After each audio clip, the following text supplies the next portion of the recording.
Hello gorgeous people, welcome to my fourth blog. Thank you for tuning in, I really appreciate it. Now I'd like to start with, I've had so many letters, I must have had about 50 letters this week about me talk on psychic vampires. I've been amazed how many people have got in touch with me, so I'm going to read a few of the letters out, right? I was absolutely overwhelmed at the letters. Listen to this.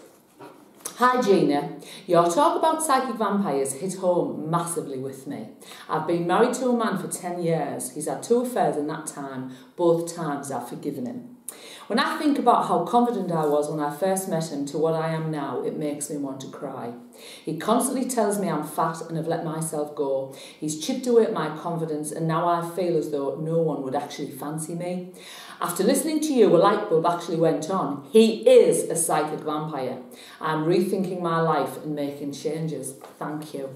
So that man is a total control freak. Absolutely. Psychic vampires, you see. If it's a controlling psychic vampire, it'll be very insecure, and by making you feel down about yourself, it'll make him feel more powerful, you see. Well, I'm not going to mention any names, obviously this is all anonymous. That was Julie Foster.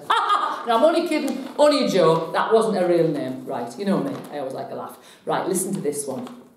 Dear Gina, Psychic Vampires Amazing Blog.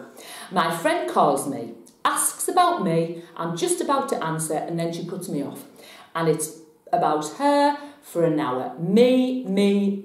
I come off the phone feeling drained and she feels better. This has been a one-sided relationship for years. I've just realised it. Time to declutter, I think. Thank you. There you go. There's another form of a psychic vampire. We all have friends, and it's true. They'll give you a call, how are you? And then you'll just go, well, and then all of a sudden they'll talk about themselves for an hour. Now, I know that sometimes you need to talk about yourself to your friends. Obviously, that's what friendship's about. But it needs to be an energy, exchange. So if these people are completely just, draining the life out of you all the time, you need to have a word, you need to have stern words, or get rid and declutter, like she says. So there you go. I can remember once singing, let me just tell you, a typical psychic vampire, the difference between a lovely, sincere person and a psychic vampire. I was singing once in America, and this lady came up to me after the show and she went, love your show, kind of American accent, love your show, love your frocks, can I buy your CD, you were great. She was a lovely lady, appreciated obviously the show. Anyway, this other lady come up and she said to me, you just reminded me of Marty Kane. Now, Marty Kane, if you're under 50, you might not remember who Marty Kane was, but she was a redhead comedian who sang as well. And I mean, I was very flattered when she said to me, you just reminded me of Marty Kane. And I said, oh, thank you. And she said, I couldn't stand her. Now, to me, I just laughed it off. But you see, people like that, why insult you? If she didn't like the show, why didn't she just not come to the next one? Why did she just avoid? But to say that to somebody is trying to hurt them or trying to make them feel small, People who insult you all the time, usually are very insecure. And it's not about you, it's about them and the way they feel about themselves, you see. So by putting you down, it makes them feel more powerful. People who don't compliment you, ever, I'm telling you, they want to make you feel down about yourself. Anyway, so that's psychic vampires. I didn't want to go on too much about it, but I just thought, wow, the letters I've had, I must have had about 50 this week about psychic vampires. So, anyway, so the blog this week, I've thought about this a lot and I've had a lot of letters asking, I briefly touched upon a car accident I had.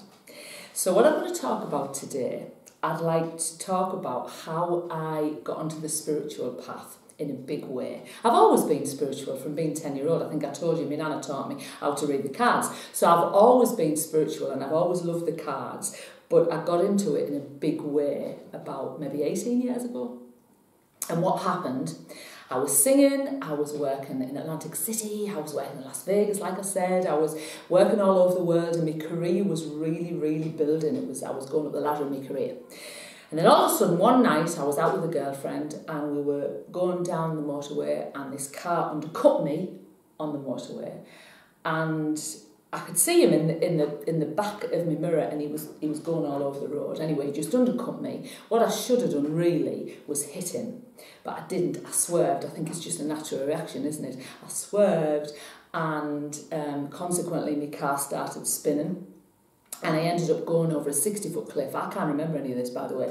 I ended up going over a 60-foot cliff, and the car landed on the roof, and consequently I broke about 40 bones in this accident. I broke my leg in 25 places, I punctured a lung, my head, I actually went through the windscreen and the top of my forehead just came off. I thought I was going to be the first female Phantom of the Opera. My forehead just came off. I broke my fingers. As I say, I punctured a lung. I had to do the surgery at the side of the road. I was in a bit of a bad way. So anyway, I just got over that. I just, you know, I mean, when my mum got to the hospital, they said to her that I probably wouldn't last the night because my lungs had been punctured so badly. But do you know what saved my life? The fact I was a singer, they were quite, your lungs are quite powerful when you're a singer. So the fact I was a singer and the fact I was wearing chicken fillets. I was wearing chicken fillets. Girls, we know what chicken fillets are, you know, the things that you put in your bra and a stick on and they look like a raw chicken fillet. Well, I think that cushioned the blow, actually. I really do. So anyway, so I just got over all that. I had a lot of intensive physio. As I said, when my mum got there, they told me mum that I wouldn't last the night. So it was very, you know, my mother was, bless her, she was so distraught. Anyway, I just got over that. A lot of physio. A lot of pins in my leg. I'm now like the Bionic Woman. A lot of pins in my leg. Oh, I broke 9 ribs as well. I don't know whether I mentioned that. As I say, my body was just wrecked. And just got over it all. Went back to work and my throat started to go. My voice started to... I sounded like Louis Armstrong, to be honest. And that's not really good when you're a woman. So I just got back to work. As I say, my voice went. And I went to the throat specialist. And I just said to him, what's going on with my voice? And he said, do you want the good news or the bad news? He put the thing down where they look at your throat and everything. He said, the good news is it's not cancer. He said, but the bad news is you will probably won't sing again. He said, your vocal cords are just wrecked. And apparently when you go through a windscreen, there's trauma on your throat. And I went back to work too quickly and I traumatised my throat. And he said, so you probably won't get your voice back. There's probably about a 10% chance that you'll get your voice back. Well, that to me was more devastating than the accident. Because obviously singing was my life, you know. So I was absolutely traumatised by it. Anyway, what happened, I went into I wouldn't say depression, but I was, because I can't say I get depressed very often, but I was very low. I was at a very low point in my life. And I was at a wonderful lady in Blackpool, Sylvia Swan. I owe her my singing voice today. I went to her for singing lessons to try to get my voice back, to build it to what it was. Anyway, after about a year, my voice wasn't getting any better. It was horrendous. It wasn't my voice. I couldn't hear my voice anywhere. It was awful. So anyway, on the way home this particular day, now this is one of these things, you know when you have defining moments in your life. Now this is one of the defining moments in my life. On the way home from her lesson that particular day, I was having a little cry. I'd had a bad lesson and my voice was sounding terrible. And anyway, on the way home, I was having a word with my dad. I lost my dad in 2000. And I was having a word with my dad, and I can remember saying to my dad, "Away, Dad, stop sitting on your cloud. Your daughter needs your help. I'm distraught. My voice isn't coming back, and I don't know what to do. And should I carry on singing? I don't know what to do, Dad. Can you give me a sign? Please, can you give me a sign?" I mean, I know most of you probably will have asked for a sign about your loved one, you know, from your loved ones at some point. So anyway, I was at the traffic lights and the lights hadn't even changed and this car pulled up, right, and this girl wound her window down and she shouted and she said, "You were Gina, you aren't you?" And I said, "Yes, I am." And she said, "I've heard you sing." Now, I didn't sing very often in Blackpool. I think I did a season in Blackpool on the North Pier. But other than that, I didn't sing a lot in Blackpool. And I was just about to say to her, "Where have you heard me sing?" And the lights changed. So I drove off. And as I drove off, I heard a shout at the top of her voice, "Keep up the singing, Gina." And I thought, wow, that's a sign from me dad, that. So I carried on singing. It took a long time, but my voice came back. 4 years later, a lot of training and a lot of throat exercises, but my voice came back. Now, from that moment, really I started, I think the spiritual side of me came out after that message, because it was such a powerful message. And that led me into doing tarot cards. And really, ever since then, I've done the tarot cards, so that's how I really got into it in a big way. And I think if I hadn't have had that message, I don't think I'd have sang anymore. So there you go. Right, let's do the cards of the week. Oh, I just want to tell you, over the weeks, over the months, I'll be talking about a lot. I'll be talking about crystals and how to enrich your life. I'll be talking about how to recognise and contact your spirit guide. I'll be talking about cosmic ordering. I'll be talking about energy balls. I'll be talking about meditation, more about the cards. There'll be so much I'll be covering over these coming months. Now, if there's anything that you want me to talk about in particular, please, I'd love to hear your feedback. So if there's anything you want me to talk about, please just inbox me. You know, ask me anything you like and I'll answer as many questions as I can. Well, all of them, actually. It won't be 3 hours like, but, you know, I'll do my best. Right. Card of the week. 2 cards of the week. Okay. What's this one?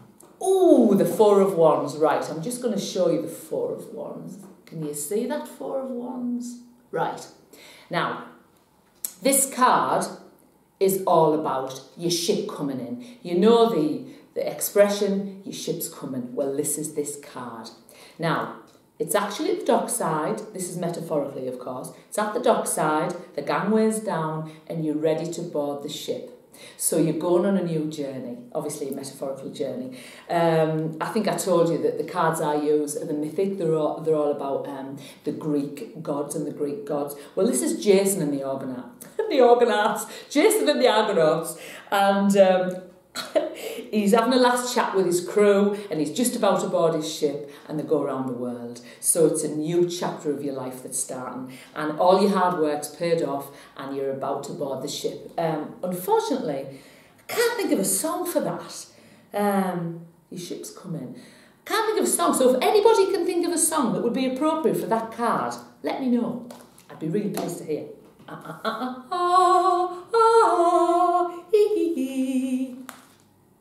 Right, the death card. Right, now this is a card that usually puts the willies up people. Very, very rarely does it mean a death. It's the death of a situation.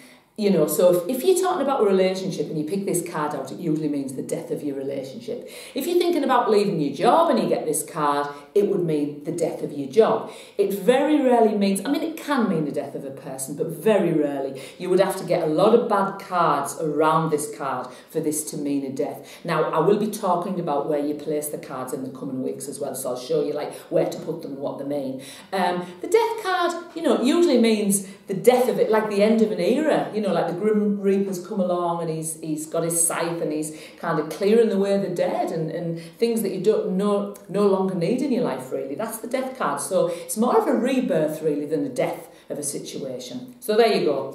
Right. You know I'm going to finish with a joke.